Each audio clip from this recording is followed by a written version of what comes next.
Então Jesus contou aos seus discípulos uma parábola para mostrar-lhes que eles deviam orar sempre e nunca desanimar. Ele disse: em certa cidade havia um juiz que não temia a Deus, nem se importava com os homens. E havia naquela cidade uma viúva que se dirigia continuamente a ele, suplicando-lhe: faze-me justiça contra o meu adversário.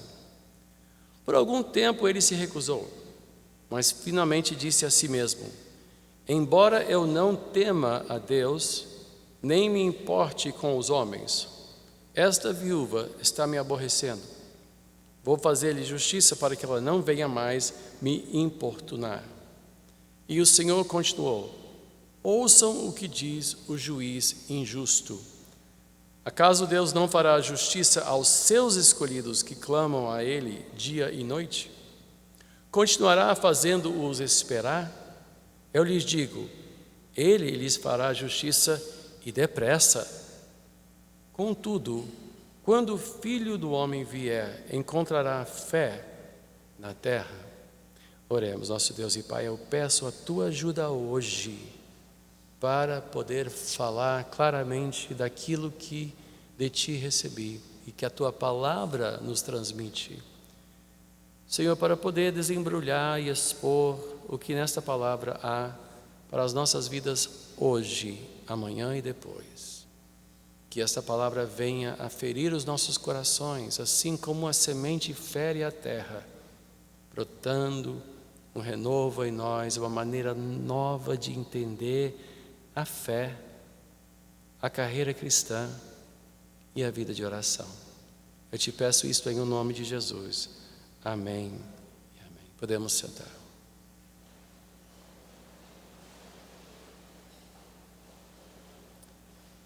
No dia de Pentecostes, Pedro ficou de pé e pregou, citando o profeta Joel, para explicar a época que estava se inaugurando naquele dia.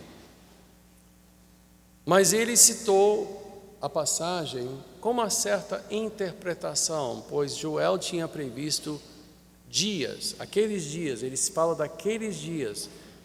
Mas Pedro disse nesses últimos dias, ele chamou os dias em que nós estamos vivendo dos últimos dias. Pessoas às vezes me perguntam: bispo, nós estamos vivendo nos últimos dias? Eu disse: sim, há 2000 anos nós estamos vivendo nos últimos dias. Por que são os últimos dias? Porque depois desses dias não serão mais dias como esta, será a eternidade, céus e terra passarão, e haverá novos céus e nova terra.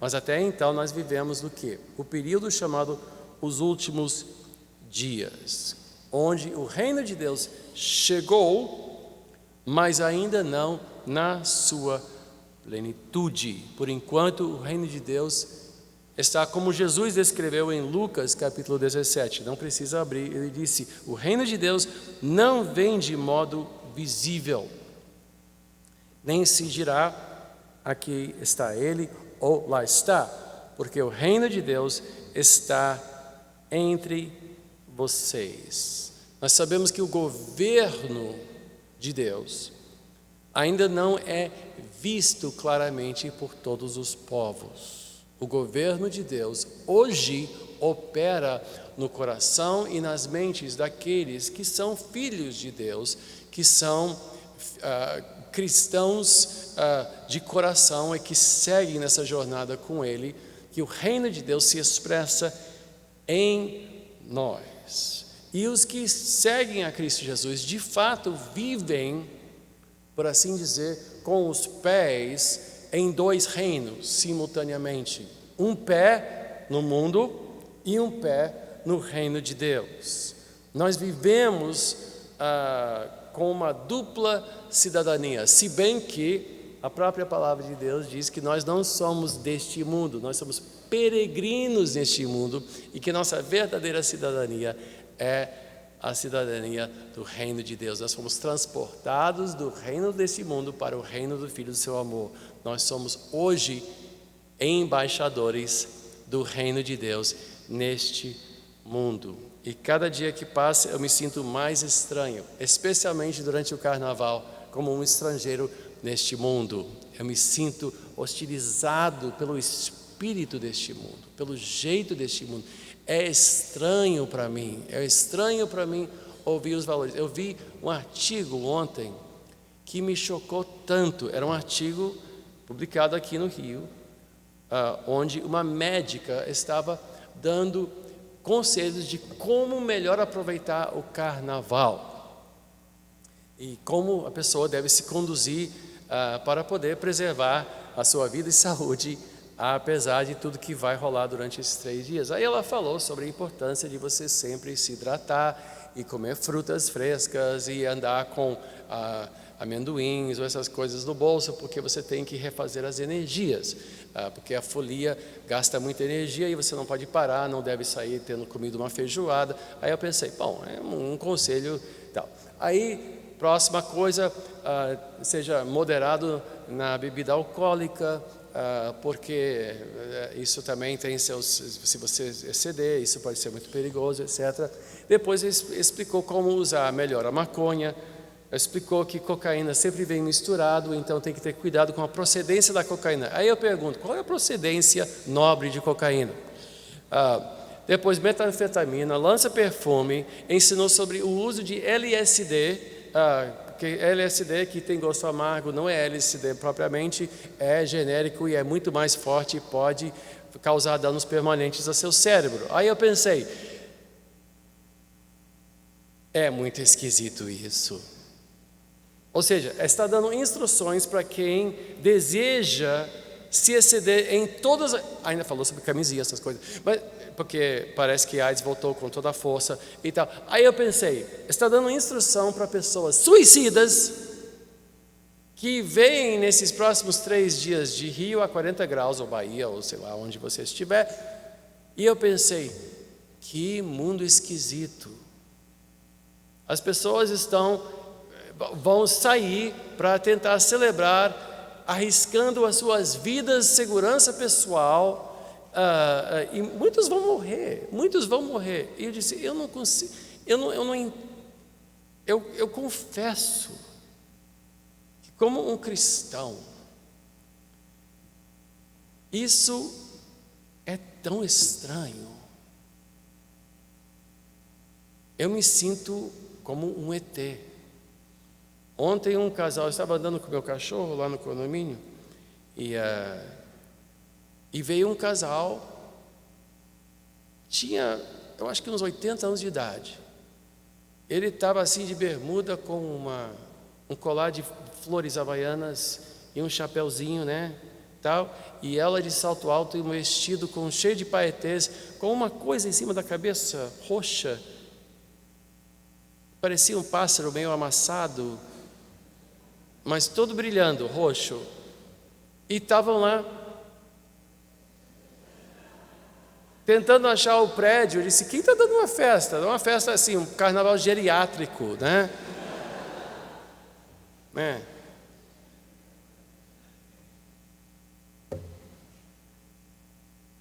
Tem que, no mínimo, tomar o omeprazol antes de começar, porque qualquer coisa vai irritar. E eu pensei, e os dois estavam assim, acabados, né? Mas eu pensei, meu Deus do céu, quando deviam estar cuidando de si, estão se entregando a uma dissolução muito danosa. E o mundo curte isso. Nós vivemos um mundo muito estranho. E vivemos, a verdade é que a gente vive em tensão com o mundo, até dentro de nós mesmos. Porque nós recebemos algo que não é deste mundo, e que o mundo agride, e que agride o mundo também. Em Efésios 2, versículo 6, pode abrir, Efésios 2, versículo 6. Paulo disse, Efésios 2, versículo 6. Paulo disse, Deus nos ressuscitou com Cristo e com Ele nos fez assentar nos lugares celestiais em Cristo Jesus, para mostrar nas eras que hão de vir a incomparável riqueza de sua graça, demonstrada em sua bondade para conosco em Cristo Jesus. Nós fomos assentados em lugares celestiais. Fala no passado, isso já é um fato. Já temos um convívio com Cristo numa dimensão que não é deste mundo. E continua em Efésios 1. Vira a página só para trás um pouquinho. Efésios 1, versículo 3.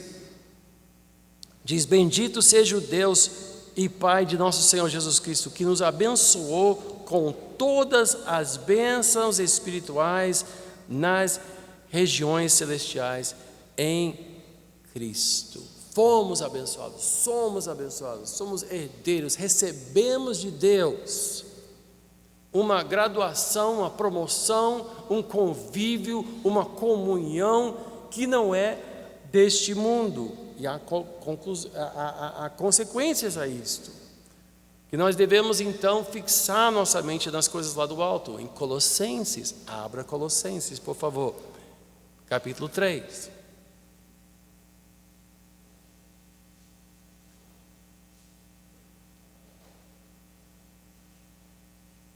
Diz assim, Colossenses 3, versículo 1: portanto, já que vocês ressuscitaram com Cristo, procurem as coisas que são do alto, onde Cristo está assentado à direita de Deus. Mantenham o pensamento nas coisas do alto e não nas coisas terrenas, pois vocês morreram e agora sua vida está escondida com Cristo em Deus.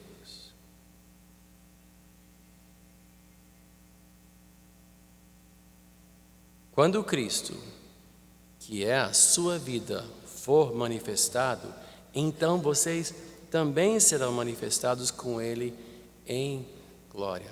A vida que nós temos em Deus não é algo que pessoas podem observar ao passarem por nós na rua. Há uma dimensão do nosso ser que mudou. E esta vida que nós temos com Deus está escondido com Cristo. Quando Ele voltar, então nós seremos como Ele. Até então, nós temos que nos disciplinar, nós temos que orientar a nossa vida para as coisas que são do alto. A gente vive com os olhos voltados para outra coisa, ou pelo menos devíamos ser um povo voltado para as coisas de Deus, fixarmos nas coisas, nosso pensamento nas coisas do alto e não nas coisas terrenas. E mais, há um anseio em nós pela volta de Cristo. Nós cantamos: ó Alfa, Ômega, Cristo, Filho, ó vem, ó vem. Há um anseio. É um anseio de certa forma enrustido, é um anseio que serve como um pano de fundo para nós, que não se contenta com o mundo como ele é, deseja que o mundo seja um lugar justo. Eu acho que todo mundo deseja isso, só que nós entendemos a verdadeira fonte de justiça e de paz, então nós ansiamos por um milagre, ansiamos por um tempo quando haverá novos céus e nova terra. E nós sabemos que isto é visto não com bons olhos pelos que não são de Cristo. Pedro fala isso, ele disse: antes de tudo saibam que nos últimos dias surgirão escarnecedores, zombando e seguindo suas próprias paixões. Eles dirão o que houve com a promessa da sua vinda.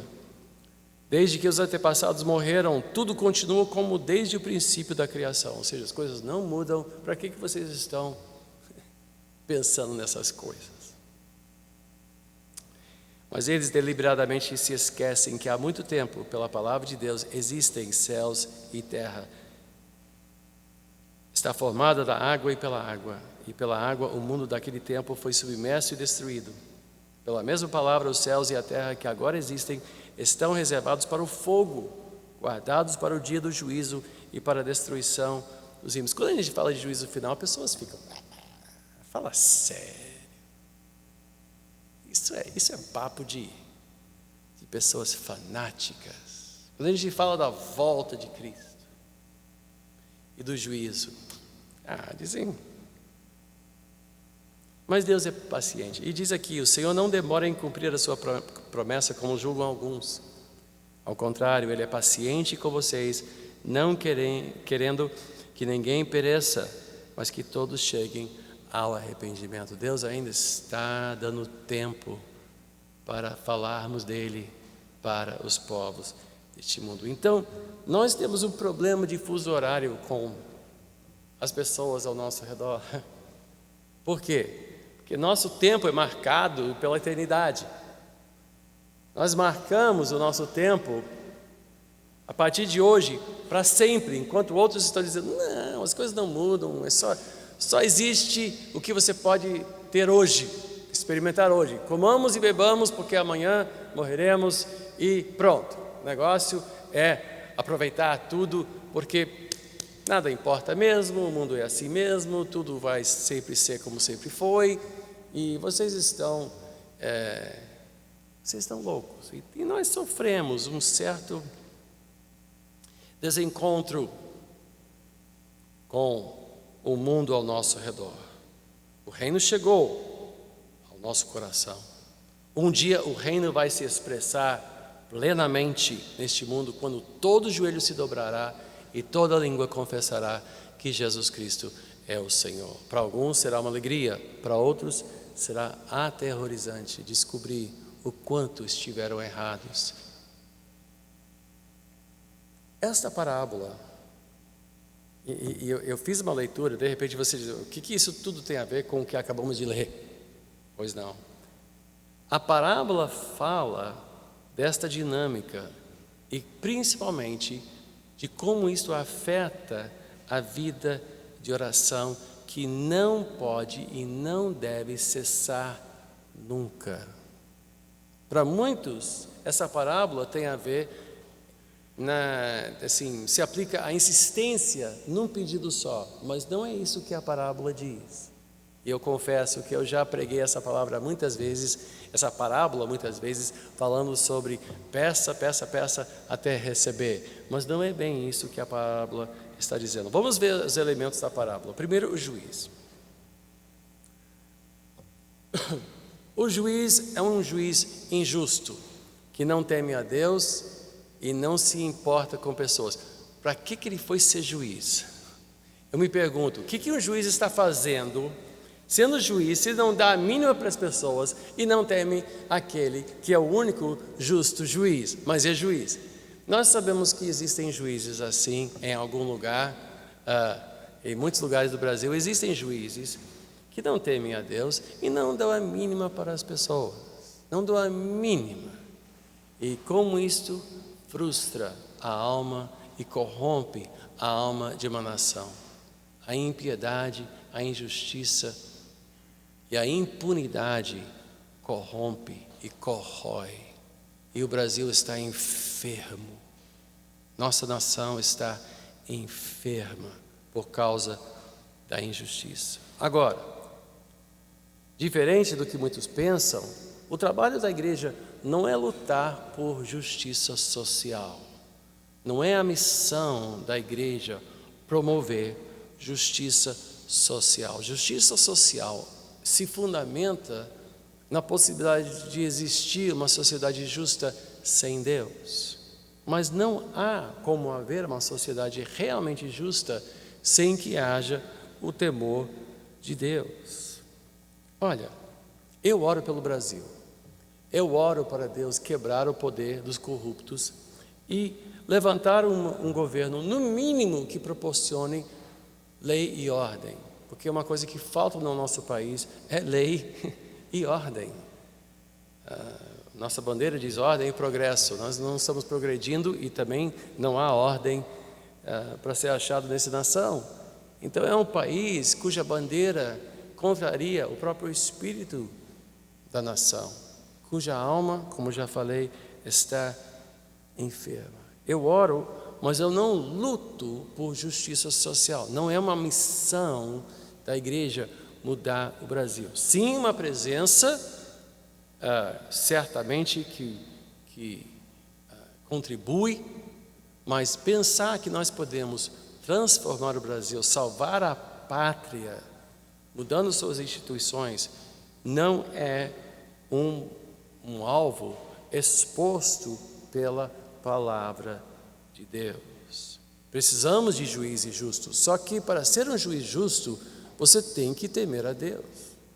Em 2 Crônicas 19, versículo 4, deixa eu ler rapidamente, fala sobre o padrão de um justo juiz. 2 Crônicas 19 diz: Josafá morava em Jerusalém e percorreu de novo a nação, desde Berseba até os montes de Efraim, fazendo voltar para o Senhor, o Deus dos seus antepassados. Ele nomeou juízes em cada uma das cidades fortificadas de Judá, dizendo-lhes, essa é uma instrução para o juiz: considerem atentamente aquilo que fazem, pois vocês não estão julgando para o homem, mas para o Senhor, que estará com vocês sempre que derem um veredito. Agora, que o temor do Senhor esteja sobre vocês.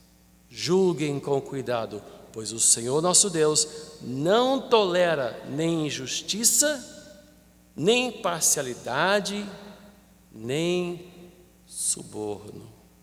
Ah, se todos os juízes do Brasil ouvissem esta palavra. Deus não tolera injustiça, parcialidade, nem suborno. E todos os juízes injustos e iníquos desta nação um dia prestarão contas a Deus. Pelos culpados que os subornaram e pelos inocentes que eles condenaram. Todo juiz. Quando você senta para julgar uma questão, Deus está presente. Ah, se todos eles soubessem disso. Então, não basta conhecer a lei, não basta ser um bom intérprete da lei, porque nós sabemos que de interpretações da lei há muitas. E nós ouvimos este linguajar, e eu tenho acompanhado, vez por outra, as deliberações do Supremo Tribunal Federal, e falam linguajar, e eu acho que esta semana a Carmen Lúcia foi muito feliz quando ela disse: o povo brasileiro está cansado de nós, cansou de nós. Eles estão cansados, eles querem ver resultados, eles não querem ouvir os nossos argumentos, porque são argumentos extremamente complexos, enfadonhos, e que muitas vezes disfarçam uma decisão iníqua, injusta e impiedosa. O fundamento da justiça é temor a Deus, temor ao Criador. E até que todo joelho se dobre, até que toda língua confesse Jesus como Senhor, nunca haverá justiça social neste mundo. Nunca. Até que o Senhor seja o Senhor da vida deles, não haverá justiça social. Haverá, sim, justiça à venda. Só a eternidade resolve isto. Mas voltemos à parábola. Entenda, essa parábola não é uma parábola que compara a viúva a nós, nem tampouco que compare o juiz a Deus. Essa é uma parábola não de comparação, mas de contraste. É contraste, ou seja, está mostrando o oposto do que acontece em nossas vidas, porque nós não somos viúvas desamparadas, absolutamente. É certo que há muitas coisas neste mundo que são mais fortes do que nós, mas nós temos amparo, nós temos a quem recorrer, nós temos um justo juiz a quem recorrer. Hebreus 4, abra por favor, Hebreus 4, versículo 14.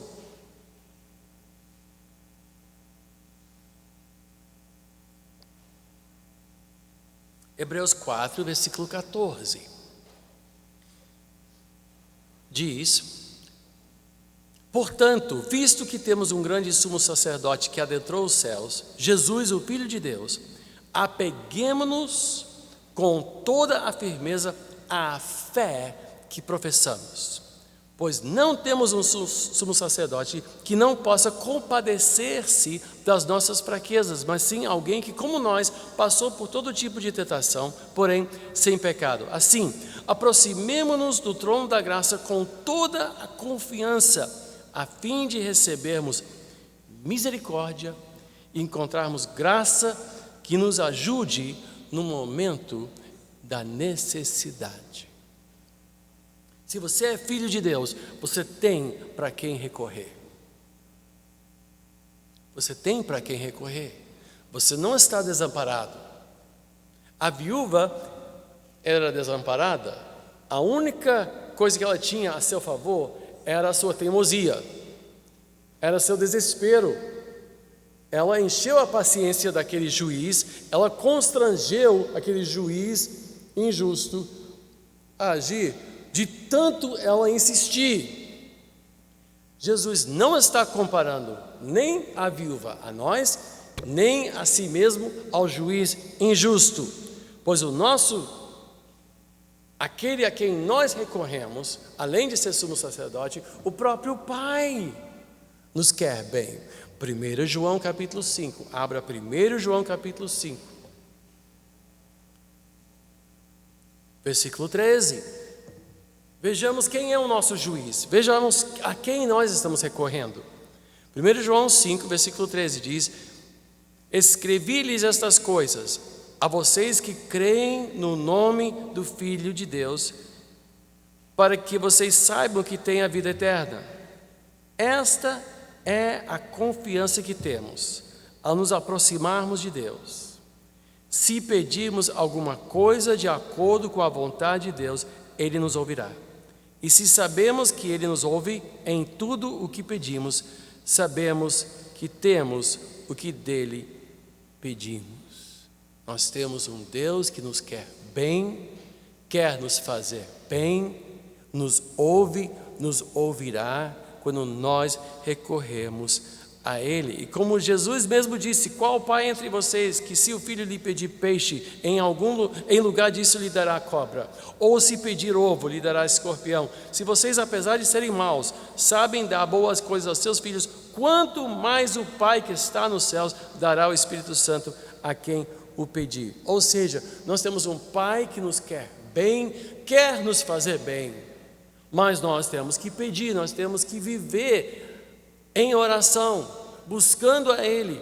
Quando Ele fala sobre o juiz, Ele diz: quanto mais o vosso Pai responderá, e depressa. O Pai, no seu tempo, no tempo certo, Ele fará tudo o que nós precisamos. Eu descobri que Deus não me dá tudo o que eu quero, porque muitas vezes eu quero coisas que não são boas para mim, até coisas que eu acho que são boas. Mas enquanto eu caminhei nesta jornada, às vezes muito difícil, com Deus, eu descobri que Ele não deixa faltar o necessário. Não deixa, mesmo no meio da dor, Ele não deixa faltar o necessário. Jesus termina esta passagem, uma vez contrastando nós, a viúva, contrastando si mesmo ao juiz. Ou seja, não está comparando, não está dizendo: assim como o juiz, se vocês realmente encherem minha paciência, tá bom, então eu vou te responder. Não é isso que Jesus está dizendo, você entende? Seria ridículo achar que Ele estava fazendo uma espécie de comparação, dizendo: vocês são viúvas, vocês são desamparados, mas se vocês realmente baterem na porta de Deus e dizendo: Senhor, pelo amor de Deus, pelo amor de Deus, finalmente Deus vai dizer: tá bom, então vou conceder o milagre. Não é isso que Ele está fazendo. Pelo contrário, Ele está dizendo: se um juiz que não teme nem a Deus, nem aos homens, faz uma bondade para uma viúva que não tem para onde se voltar, não tem como comprar justiça, às vezes nem subornando, nem pagando advogado. porque justiça custa. Mesmo para ter justiça, custa caro. Às vezes nem para fazer o que é justo você tem dinheiro para fazer. Você numa defesa, se você comprar uma máquina de lavar e a placa queima na primeira semana, tenta conseguir justiça. Demora. E você tem que ter tempo e às vezes dinheiro, que às vezes tem que entrar numa pequena causa, uma coisa assim. Oh meu Deus, nem vou começar, não vou me desviar da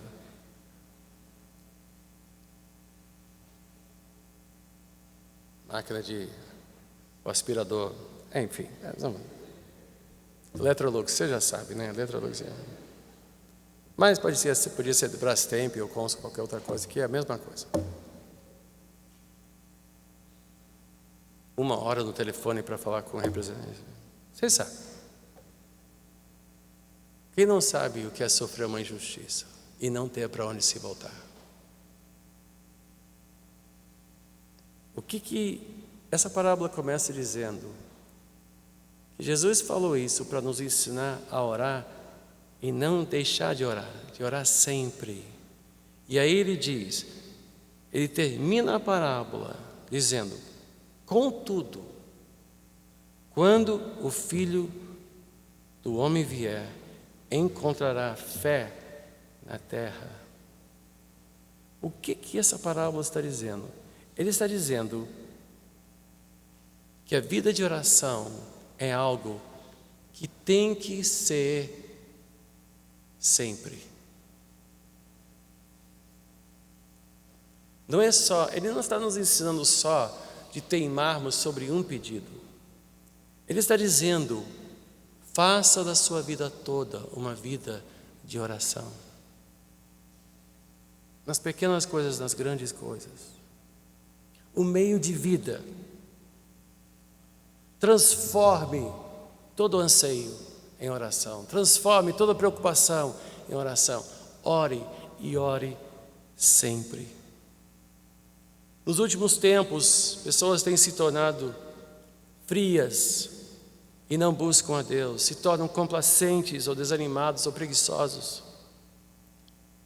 Mas Jesus está dizendo: não, a vida cristã, esta vida que você leva com tensão entre o que está por vir e o que existe hoje, essa vida onde você tem um pé no reino e um pé necessariamente no mundo, porque ainda vivemos nesse mundo, somos peregrinos, que essa vida tem que ser regada sempre em oração, transformar tudo em oração, de nós submetermos tudo a Deus, porque Ele nos socorrerá, Ele nos ajudará, Ele nos virá ao nosso auxílio. Ele sim é alguém que nos ouve, Ele não é um juiz iníquo, Ele é o justo juiz, e mais, é o Pai a quem nós temos acesso pelas misericórdias de Cristo Jesus.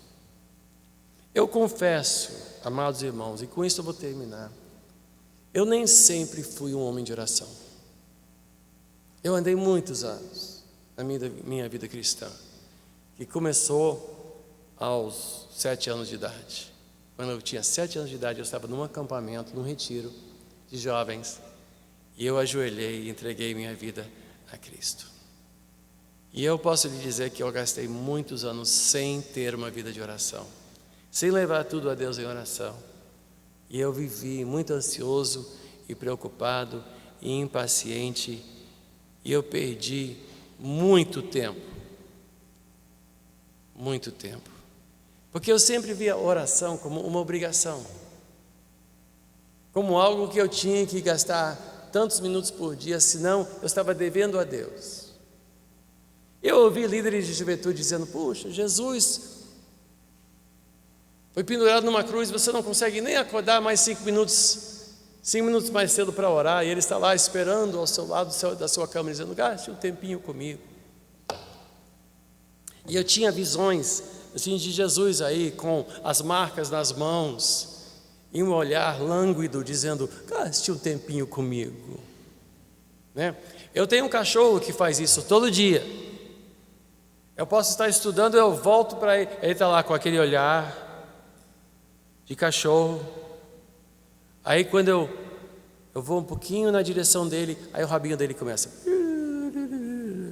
Aí eu, oh, que gracinha, vamos lá. Aí eu faço um carinho, aí oh, ele fica todo assim. Jesus não é isso não. Mas eu tinha uma ideia, puxa, eu devia estar orando, sabe? Puxa, pelo menos, não, hoje eu não tive tempo para orar, mas amanhã eu vou gastar o dobro de tempo orando. Como se tivesse um cartão para bater, ou uma cota diária que eu tinha que preencher para manter minha vida em dia com Deus. E algo aconteceu comigo. Eu fiz um pedido a Deus, já faz muitos anos, para Deus fazer de mim um homem de oração. Cuidado se você fizer um pedido desses, porque foi traumático. A mudança foi traumática. Ele me botou de joelhos. Ele me botou de um jeito que eu acordava de sobressalto toda manhã, quase sufocando, precisando dele. Senhor, eu preciso de Ti hoje, desesperadamente. Eu não vivo sem Ti. Socorro, socorro. E ao longo dos anos vem se intensificando. Nesses últimos anos eu tenho aprendido muito sobre a frase: o pão nosso de cada dia dá-nos hoje. Pois os tempos têm andado muito difíceis. Muito difíceis. Então quando eu faço esse pedido, não é assim, às vezes eu leio pessoas dizendo: eu tento ter uma vida de oração, mas eu durmo. Eu não sei o que dizer para Deus. Meu Deus, eu não sei o que não dizer para Deus mais. Porque Deus fez algo em mim que me fez entender o quanto eu preciso dele e o quão insuficiente eu sou em mim mesmo, e quanto a vida é perigosa, difícil e incerta. As incertezas dessa vida, meu Deus, como eu me sinto frágil. Quando a gente é jovem, a gente se acha imortal. Quando eu penso nas bobagens que eu fiz como um adolescente, como jovem, eu não sei como é que eu estou vivo até hoje. Eu não sou o único, eu tenho certeza que há muita gente aqui que diria: não sei como é que eu sobrevivi os meus anos 20 e poucos. As bobagens que fizemos, as loucuras que cometemos, e mais, esse sentimento de autossuficiência, de eu posso e que eu vou, e com o passar do tempo, mas não foi só com o passar do tempo, porque há pessoas que vivem sua vida toda sem ter uma vida de oração, sem realmente exercer a fé e sem depender de Deus. Vivem amarguradas, reclamando.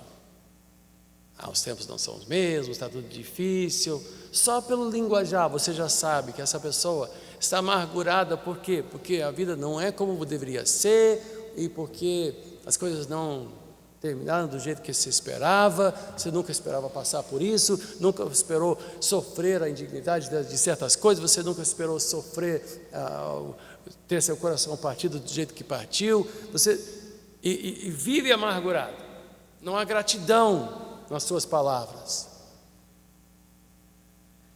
Mas não tem que ser assim.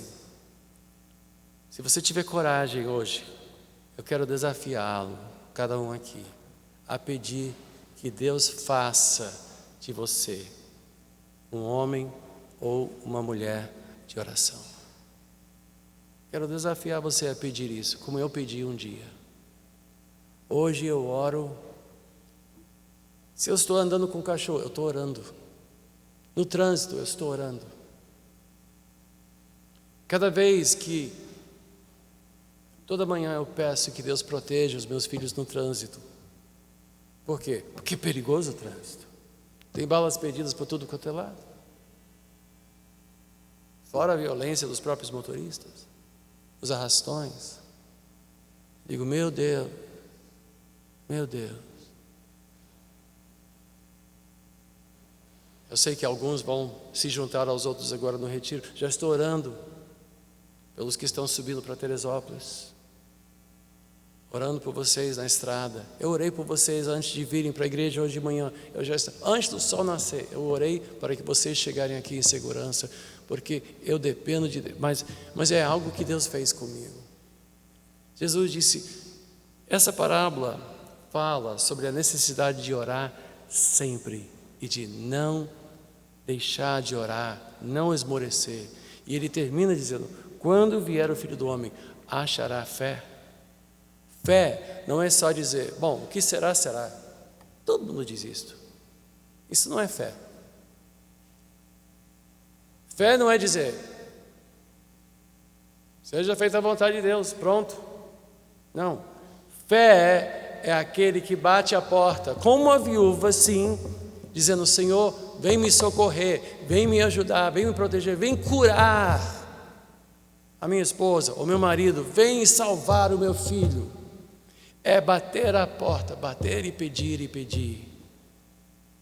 E Deus disse, se você fizer isso, Ele fará isso, Ele te assistirá.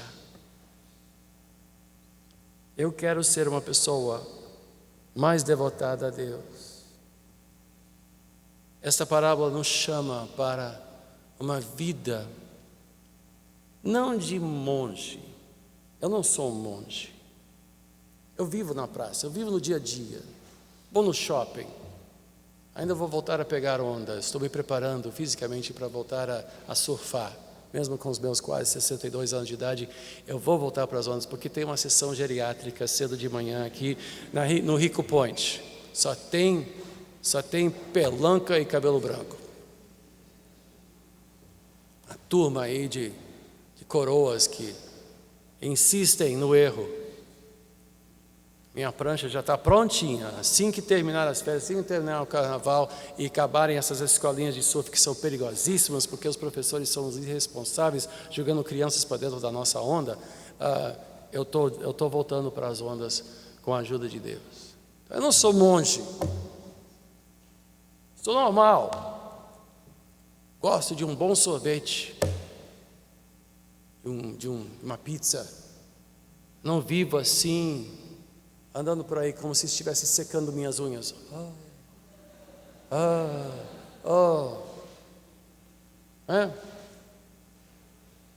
Um bom filme de detetive, gosto.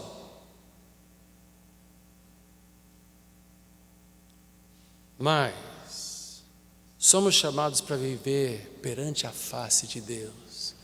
E quando surgir uma preocupação, orar. Botar diante de Deus as minhas necessidades diárias. Falar com Deus. Por quê? Porque devo? Não, porque posso. Como? Porque eu posso. É como dizer, qualquer coisa, vai no banco 24 horas que tem um fundo ilimitado. Ah, não, mas eu tenho que fazer isso todo dia. Não. Eu tenho que sacar dinheiro todo dia? Não tem que sacar. Não, porque eu não saquei dinheiro ontem, eu vou sacar o dobro hoje. Tem que sacar R$10 por dia. Ontem eu não saquei os meus R$10, então eu vou sacar 20 hoje. Porque afinal de contas, se eu tenho esse banco 24 horas, eu tenho que... Entenda o ridículo que o diabo semeou nas nossas mentes. As mentiras sobre oração que o diabo semeia, fazendo com que se torne uma obrigação. Aí você fica assim, puxa, eu tinha que orar mais. Eu sou pecador, eu não oro o bastante. E pergunta a 100 clientes se eles oram bastante. 99% vai dizer, eu não oro bastante, eu tinha que orar mais. Para com isso. É um privilégio orar, é um recurso, poder chegar ao trono da graça, é um privilégio, Ele nos deu esse privilégio pela sua graça, pela sua misericórdia. Agora Deus não é um estranho, não é uma força cósmica, Ele é nosso Pai. É chegar para o colo do Pai e dizer, Pai, estou precisando de socorro, meus filhos vão pegar a estrada, protege os meus filhos, os meus netos estão crescendo, Senhor, salva os meus netos. Traz aquele coraçãozinho tão sagaz do meu neto. Os meus netos são muito, especialmente o menorzinho. Ele é um figura. Ele é figura. Está sempre testando os limites, está sempre vendo se ele está fazendo sucesso ou não, está sempre experimentando o seu poder de influência. O vovô, eu quero. Agora não. Eu digo, Senhor, salva essa criança, o coração dele. Esse. E quando disser não para ele, prepare-se. Ele faz. Mas eu vejo o coração dele ainda de pedra. É um coração que Deus vai ter que converter. Ele não é crente, não. Meu filho e minha nora estão fazendo um trabalho heróico com eles. Eu fiquei assustado. O pior é que o menino é esperto demais. 3 anos de idade. Estavam começando a falar sobre como eles estão ensinando os meninos a decorar salmos.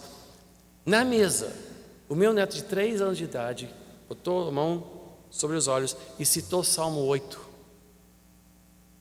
Eu disse, gente, com essa idade eu não sabia contar até 50. Esse menino citou de cor Salmo 8. Eu disse, fala sério, 3 anos. Mas ainda é aquela coisa que está fazendo o que está sendo. Mas eu ainda vejo que Deus tem que fazer mal. Então todo dia eu oro pela salvação dos meus netos. Senhor, salva, e o quanto antes. Não deixa chegar à adolescência sem salvar essas crianças, porque se ele chegar à adolescência com esse coraçãozinho, eu não estou dizendo que ele tem um coração ruim, eu estou dizendo que ele é um pecador. Eu oro pela salvação deles. Todo dia, todo dia. Todo dia. Eu oro para Deus mudar a liderança desta nação. Eu oro. Eu oro para Deus quebrar o poder dos corruptos. Eu oro para Deus levantar um governo justo. Um governo que promova lei e ordem nesta nação. Eu oro. Porque para mim, se o milagre for o pão de cada dia ou um governo novo, para Deus é a mesma coisa. Porque para Ele não existe nada impossível.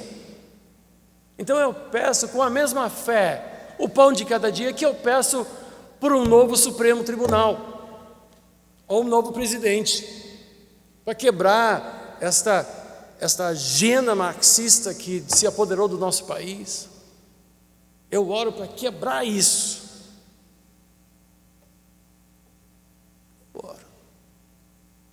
E eu não tenho que orar com mais força ou menos força, eu oro com a mesma fé. Porque eu digo, Senhor, para mim é tudo demais, é tudo difícil demais. Mas para Ti nada é impossível, nada. Seja de transportar uma montanha ou de me dar um pedaço de pão quando eu tenho fome, é a mesma coisa. O milagre é um milagre, é um milagre. Se Deus faz, é um milagre. E não importa o tamanho, se for para curar uma gripe ou um câncer, é a mesma coisa, porque para Deus isso não é nada. Então eu oro com a mesma certeza de que eu tenho a quem recorrer. E Deus tem feito muitos milagres em minha vida. Eu posso lhe dizer como Deus tem me ajudado e me sustentado. E eu posso dizer, até aqui o Senhor tem nos ajudado. Deus tem nos sustentado, Deus tem realizado tantas coisas. Se eu começasse a contar, aí nós já iríamos extrapolar demais o nosso tempo, que já está chegando ao fim. Eu pergunto, eu não vou pedir que você responda, mas eu quero lhe fazer um desafio. Peça a Deus que faça de você uma pessoa de oração. Não é uma coisa fácil que eu estou pedindo. Não é um desafio simples que eu estou fazendo. É algo que pode custar. Você pode passar um susto, ou por um momento dramático. Mas como isso é necessário? Vamos curvar as nossas cabeças.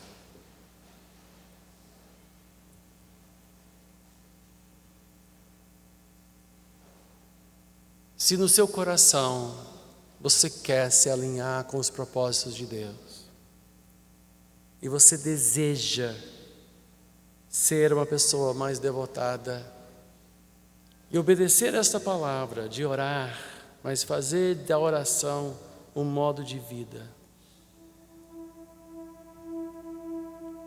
simplesmente peça agora: Senhor, faz de mim um homem de oração ou uma mulher de oração. Peça isto a Ele agora. Nunca é tarde, não importa a sua idade. Peça: Senhor, faz de mim uma pessoa de oração, que ora sempre, que põe a sua fé em prática pela intercessão, pela súplica, por palavras de gratidão, de literalmente viver perante a tua face. Faz de mim uma pessoa de oração. Peça isso agora em suas palavras. Senhor, Senhor,